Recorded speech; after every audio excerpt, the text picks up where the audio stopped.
Greetings, YouTube. I never had a lot of pictures of my father. I mean, there's some in family albums and such, but as I got older, I had fewer and fewer of them. I can remember one that was taken shortly after the divorce, I think, and I may have one of him with my sister, and that was maybe 10 or 12 years ago. Uh, I have a hard time remembering sometimes how long it's been between two events.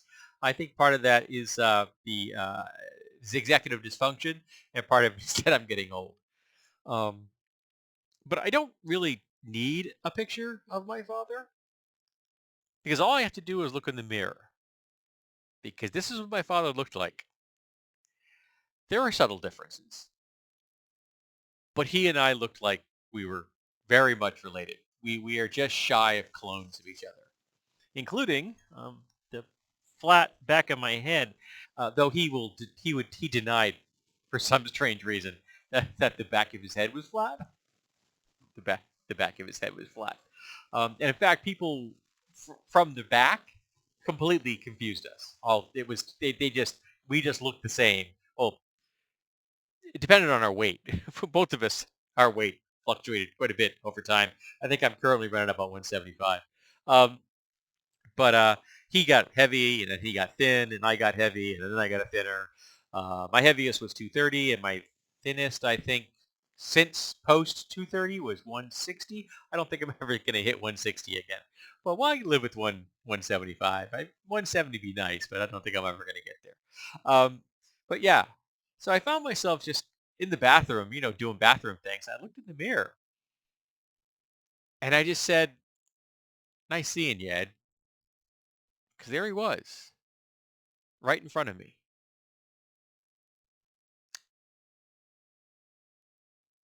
And I'm never not gonna see him.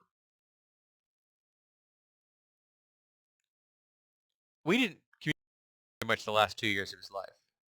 I walked away from both of my parents.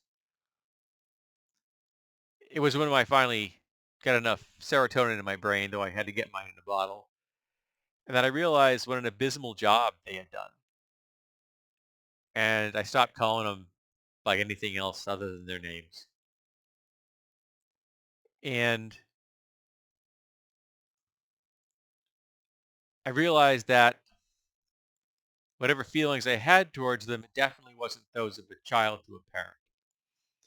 I kind of missed the conversations my father and I would have uh, about films. He and I would talk about movies all the time. It's one of the few points of interest that we both had an overlap on. Um, though both of us were avid reader, I still am an avid reader. He read fiction. He read a lot of espionage stuff, and just I had given up fiction a long time ago, and I read nothing pretty much uh, than nonfiction. Though I do read RPG books, and I kind of think of those as metafiction. Um, But I do miss having the conversation, but I realized that the conversations we had, it felt more like I was visiting a relative, but like an uncle. In fact, I had an Uncle Bud, and visiting Uncle Bud had a very similar vibe to visiting my father in those last years when we had a communication with each other. Before I finally realized that I just didn't want it. I didn't need it. And that I had very much mourned their passing long before they finally crossed that rainbow bridge.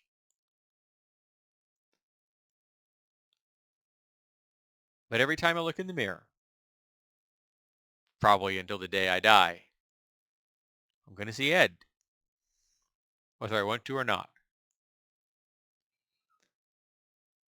It's an interesting sensation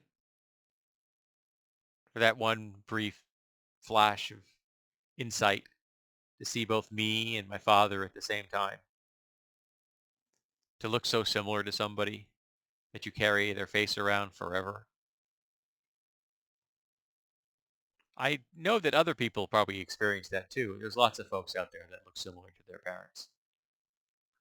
But for many people, it's not something they've experienced because they don't look similar to their parents. So to all the folks out there who are little walking mini-me's of their parents. You're not alone, and I've experienced it too. And for good or ill, I'll always see him.